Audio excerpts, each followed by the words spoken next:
मिथिगौ फैबाय थानाय 9 एप्रिलाव आसाम बिधानसभा बिसायख'थिनि जे भट होनाय सान दङ एबा भट होनाय सानाव लाइमोनफ्रा जोङो सासे गोख्रों बिजाथि जाय बिथाङा इउपिपिएल हान्जानि बिजाथि रनजित बसुमतारी बिथांखौ चिरां जिल्लानि साफ्रोमबो लाइमोनफ्रा भट होनानै देरहासार खालामगोन। जों बेखौनो दिनै गोख्रों थांखि लानानै दिनै जों काजलगावआव जथुमदों।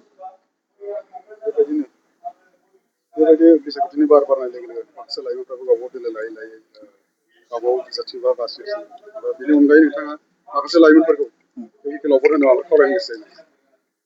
नोंथांनि जि सोंथि बियो थारैनो मोजां सोंथि। आं दिनै बेखौनो बुंनो नागिरदों, सासेबो लाइमोनफ्रा इउपिपिएल हान्जानि अनगायै गुबुन बिजाथिनो भट होआ दिनैनि सानाव। मानो होनबा दिनै जोङो चिरां जिल्लानि साफ्रोमबो लाइमोनफ्रा गोख्रों थांखि लाबाय। इउपिपिएल हान्जानि बिजाथिनि अनगायै मानगोनां रनजित बसुमतारी बिथांनि अनगायै सासेबो लाइमोनफ्रा दिनै गुबुन हान्जानि बिजाथिनो भट होआ। थामहिनबा पानिराम बिथांनो भट होआ। जों मिथिगौ गोबाव सम मानगोनां रनजित बसुमतारी बिथाङा हारिनि माहारिनि आरो समाजनि चिरां जिल्लानिल' नङा बिटिआरनि मोनफ्रोमबो हारि माहारिजों खौसेयै थानानै खामानि मावग्रा सासे मोजां सुबुं। बेनिखायनो दिनै चिरां जिल्लानि साफ्रोमबो लाइमोनफ्रा दिनै थांखि लादों जे इउपिपिएलनि बिजाथि मानगोनां रनजित बसुमतारी बिथांखौ गोबांथार भट होनानै देरहासार खालामगोन आरो बिथाङा देरहासार जानाया दिनैनि दिनाव 100% थार। मानो होनोबा जों मिथिगौ चिरां जिल्लाल' नङा, दिनै गुबुन गुबुन जिल्लानि लाइमोनफ्रा दिनै लाइमोनफ्रा थांखि लादों। जे मानो थाखाय थांखि लादों होनना बुङोबा इउपिपिएल हान्जानि जे बिजाथिफोरखौ भट होनो थाखाय दिनै लाइमोनफ्रा थांखि लादों। आरो आं मोनसे बाथ्रा बुंगोन, दिनै गासै बिटिआरआव जेसेबां बिजाथिफोर दङ आरो बिटिआरनि बायजोआवबो इउपिपिएल हान्जाया बेसेबां बिजाथिफोर दङ, बेवहाय साफ्रोमबो लाइमोनफोरा इयुननि मोजांखौ हास्थायनानै भट होगोन। मानो होनोबा दिनै अदालगुरिनिफ्राय लानानै श्रीरामपुरसिम जाय बिथांमोना दिनै बिजाथि दङ, जों मिथिगौ दिनैनि दिनाव लाइमोनफ्रा सावरायजोब्बाय, लाइमोनफ्रा थांखि लाजोब्बाय इउपिपिएल हान्जानि बिजाथिनिनो भट होगोन। मानो होनोबा जोंनो गोग्गो समाज नांगौ, मोजां समाज नांगौ। आरो थांनाय 17 बोसोराव बिथांमोना जाबायदि खुंथाइ खुंदोंमोन आरो 5 बोसोराव जे इउपिपिएल हान्जाया मोजां खुंथाइ खुंदोंमोन, बिथांमोना 17 बोसोर सरकार खुंदों। उनाव फैयै फैयै 5 बोसोर मानगोनां प्रमद बर' बिथांनि दैदेननायाव जे 5 बोसोर सरकार खुंदों, बे सरकार खुंनायाव बिथांमोना मिथिगौ, लाइमोन बिथांमोना मिथिगौ जे मोजां मोनसे सरकार खुंथाइ जादों आरो लाइमोनफोरखौ थारैनो गोबां हेफाजाब होदों। सोलोंथाइनि बिथिङाव गियान सोरां बिथांखिनि गेजेरजों मदद होदों आरो जे बड'फा सुपार फिफ्टि मिसननि गेजेरजों फरायसाफोरखौ मदद होदों मानगोनां प्रमद बिथाङा। आरो जों मिथिगौ थांनायनि 6 मास बेवहाय बिपिएफ सरकार जाबाय। बे बिपिएफ सरकारा जोंखौ गोथां थगायदों, लाइमोनफोरखौ थगायदों। बिथांमोना सासेयाव 2 लाख रां होगोन होननानै बिथाङा थगायदों आरो बे 2 लाख रां थगायनायनि बान्थाखौ बिथांमोना फैबाय थानाय 9 एप्रिलाव मोनगोन। मानो होनबा गोबां लाइमोनफ्रा दिनै आसा दंमोन 2 लाखखौ, बिथांमोना नंखाय रादाय होनानै बिथांमोना भट लाबाय लाइमोनफोरनि थाखाय। बे लाइमोनफ्रा दिनै गोख्रों जाजोब्बाय। दिनै अदालगुरिनिफ्राय लानानै क'क्राझारसिम साफ्रोमबो लाइमोनफ्रा थगायजादों आरो बे थगायनायनि बान्थाखौ बिथांमोना फैबाय थानाय 9 एप्रिलाव मोनगोन। दिनै लाइमोनफ्रा गोख्रों जाबाय। जाय बिथांमोना जोंखौ थगायदों, लाइमोनफोरखौ थगायदों, बिपिएफ हान्जाया थगायदों।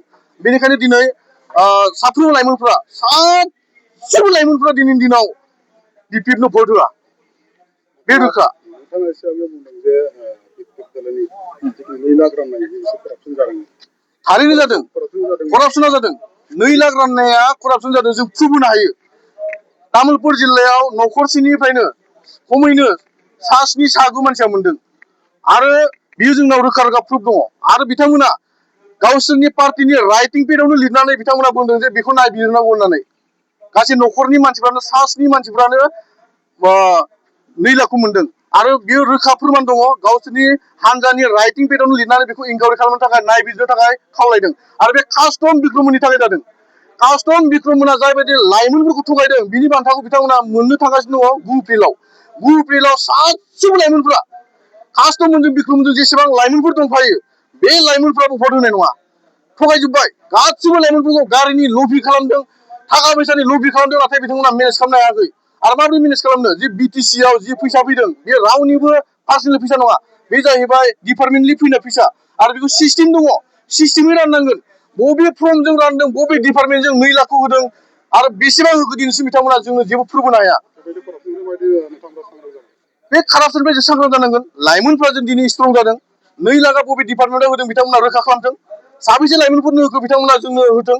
आरो बेनि सायाव जों आरटिआइ होगासिनो दङ आरो दै होबानो रोखा जागोन आरो जोङो मिथिगौ जोंनाव फोरमानबो दङ बिथांमोना न'खरसेयावनो साहाखौ मोननाय दङ बेथ' कारापसन बिराद गिदिर कारापसन बियो दिनै लाइमोनफ्रा आसा खालामदोंमोन बिटिआर सरकारनि एबा बिटि सरकारनिफ्राय मानो गोनां हाग्रामा महिलारि बिथांमोना आसा खालामदोंमोन जोङो मोजां मोनसे 2 लाख जुदि मोनोब्ला फरायसाफोरा गावनि फरायसालिनि एडमिसननि थाखाय सिन्था खालामदोंमोन गावनि बिमा बिफाखौ मोजां फालांगियाव थिसननो थाखाय सोरबा दखान होनो थाखाय थांखि लादोंमोन बिनि थाखाय भट होदोंमोन नाथाय दिनै 6 दाननि उनाव जोङो प्रुफ मोनबाय कारापसन जादों आरो बिथांमोना होआखै बेखौ जोङो खावलायदों आरो साफ्रोम लाइमोनफ्रा थांखि लाबाय जे इउपिपिएल हान्जानि बिजाथिनो भट होगोन कास्टमोननि बिक्रममोननि नंखाय बाथ्रायाव सासेबो लाइमोना गोजावा दिनैनि दिनाव आरो बे बाथ्राखौ नोंथांमोना गोसोआवला कास्टमार बिक्रममोन बिनि बिथांमोननि थगायनाय बान्थाखौ बिथांमोना गुगोल मोननो थांगासिनो दङ जेरै नैबे हाबाफारिया जिखिनि लाबाय बेजों नोंथांमोना मा थांखिजों बे हाबाफारिया जाहैबाय मा मेथाइ जागोन बे लाइमोन बे हाबाफारिनि गेजेरजों जोङो थांखि लादों मोनसे गोग्गो समाज मोनसे लाइमोनफ्रा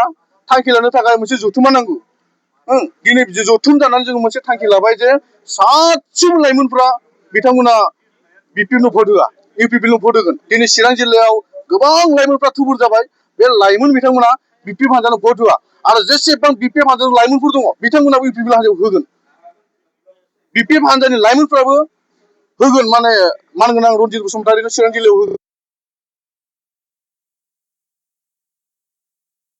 ओरैनो ओंखारगासिनो दङ माने कास्टमोनजों बिक्रममोनजों नाथाय गासैबो भटखौ रनजित बसुमतारिनो होगोन आरो दिनै नोंथांमोना नुबाय बेवहाय गोबां लाइमोनफ्रा थुबुर जादों बे लाइमोनफ्रा गोसो गोरबोजों माने गोख्रों थांखि लाबाय मानगोनां रनजित बसुमतारिखौ बिथांमोना जों खौसेयै भट होनानै देरहासार खालामगोन